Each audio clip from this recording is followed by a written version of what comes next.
My guest today is Jay Tower. Jay, how are you? Doing great. How are you, Dave? I'm doing fantastic. Good. Where do you live? I live in Grand Rapids, Michigan. I actually knew that. Yes, you stayed at my house before. I know, it's a nice house. And I Interviewer appreciate question, that. right? But I want to talk about the time that you weren't living at your house in Yes, Grand right. Rapids, Michigan. That's Tell me right. about that. So we had kind of a weird year where we rented out our house in Michigan and lived in an RV. Actually went to the contiguous 48 states in that. It was about 13 and a half You months. went to every single state. Yep, all of them. And I was reading about that at the time. It was you finished up about 9 months ago or something like that. That's right. Yeah, So about 9 months ago. How long were you gone? 13 and a half. 13 and a months. half months. Mm-hmm. You and your family. Yep, my wife and 2 kids. Wow. And here's the interesting part. It wasn't a vacation. That's right. You were working the entire time. That's right. We would have, in some ways, we would have loved to be able to afford to just not have to Maybe think about someday. money, right? But we couldn't. So what we did was I was working remotely for about 4.5 years up until that point for a company, Falafel Software. Okay. I know you're friends of Lino, who Yeah, a owns great guy. Falafel. He's Yep. been on the show. Yep, a good friend of a lot of people, including me. And I was working for him about 4.5 years at that point and approached him and said, my family and I was thinking about doing this kind of crazy thing. Is this going to be possible? What was his reaction? His reaction was extremely supportive. All the way up to, we planned it about 2 years in advance, all the way up to that trip and all the way through. All right. And then you executed on this plan. Yep. And how did that go? I mean, you were already a remote worker. Yep. Because you were in Michigan and he's in California. Yep, that's right. And your customers and your coworkers were all over the world. Yep, that's true. But this is more. This is beyond A little just more extreme. remote. Yep. Now you're going through the Grand Canyon. Yes, that's right. trying to get Wi-Fi. Yeah, so when you're at home and you kind of rely on your internet, you might if you got Comcast, it might go down once in a while, right. But you rely on it and it pretty much works all the time.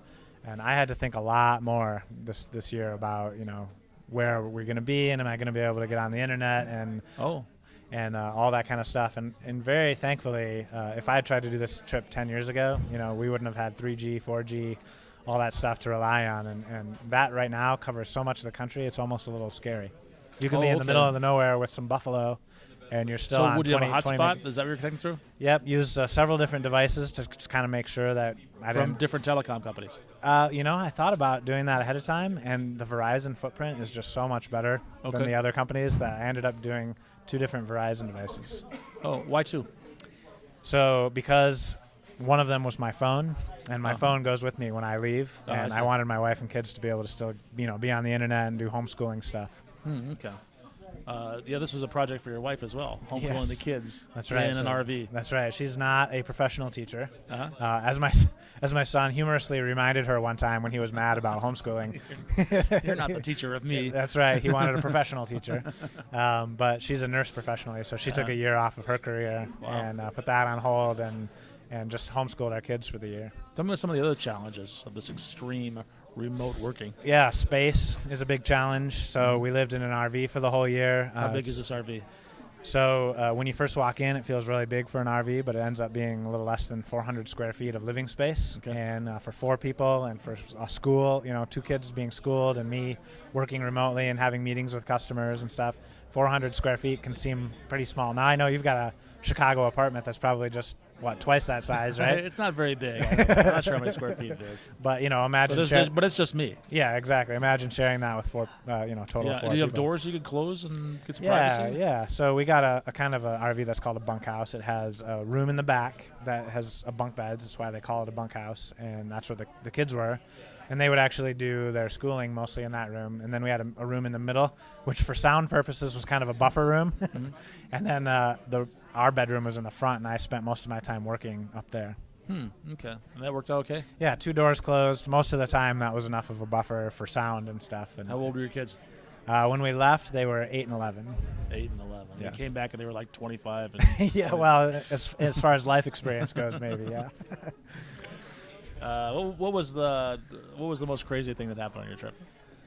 Oh man, I would say there's some crazy good and crazy bad things. All right, let's of course. start with chaotic bad. Yeah, so there was 2 times during the trip when the RV decided that one of the tires was gonna be done with its life. Okay. One of them, the tire completely just evaporated.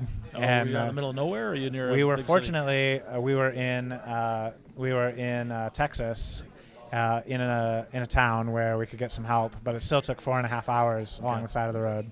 So that was one of the more frustrating days. City? That'll test your patience. Yep. Another day we were in the hills of West Virginia, and kind of in the middle of nowhere, and a tire had a bubble on the sidewall, wow. the size of a basketball. Wow.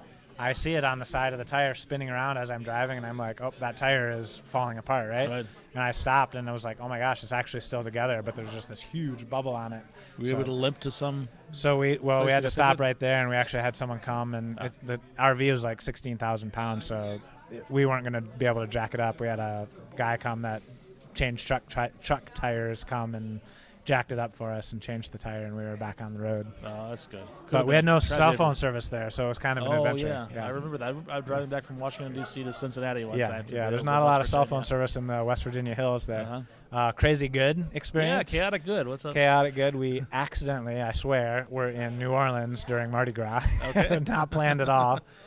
So I've never been to Mardi Gras. Yeah, when we pulled into it, you see the stuff on TV and it looks kind of debaucherous, right?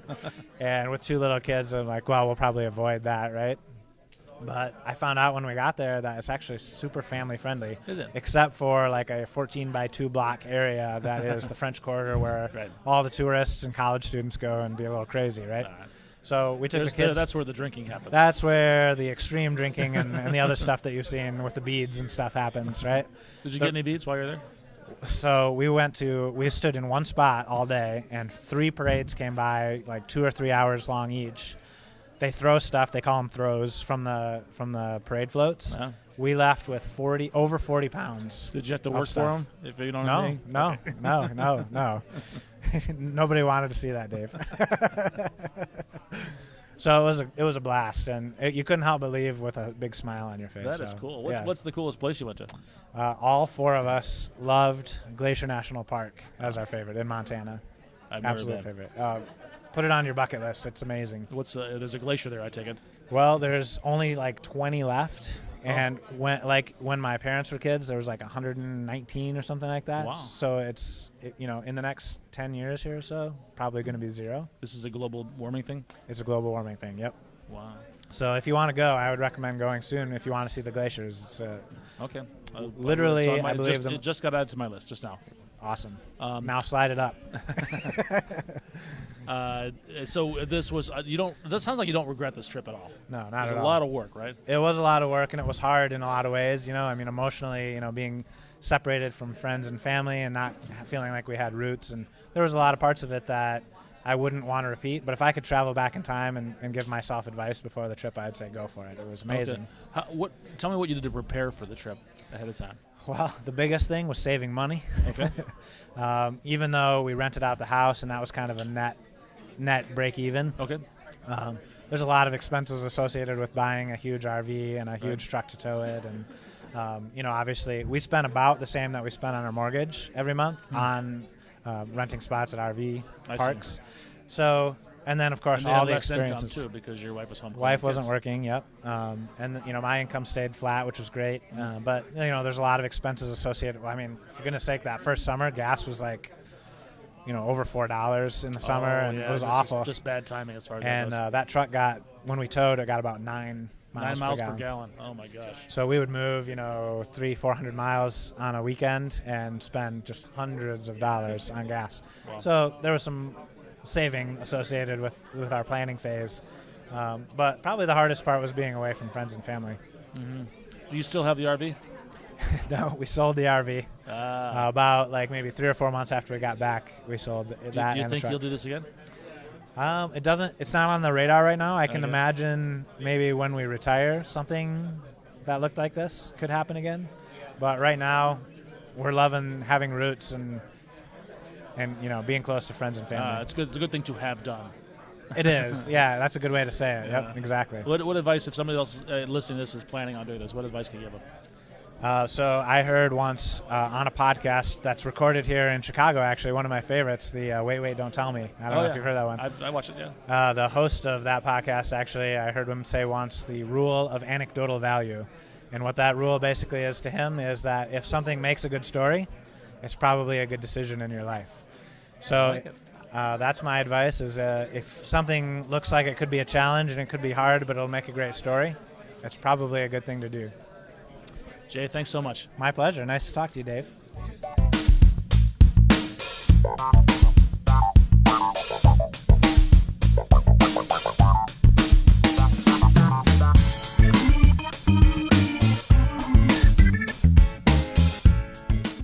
The best part about technology, bar none, is getting to learn about it and make new friends at a great event like Chicago Code Camp here today.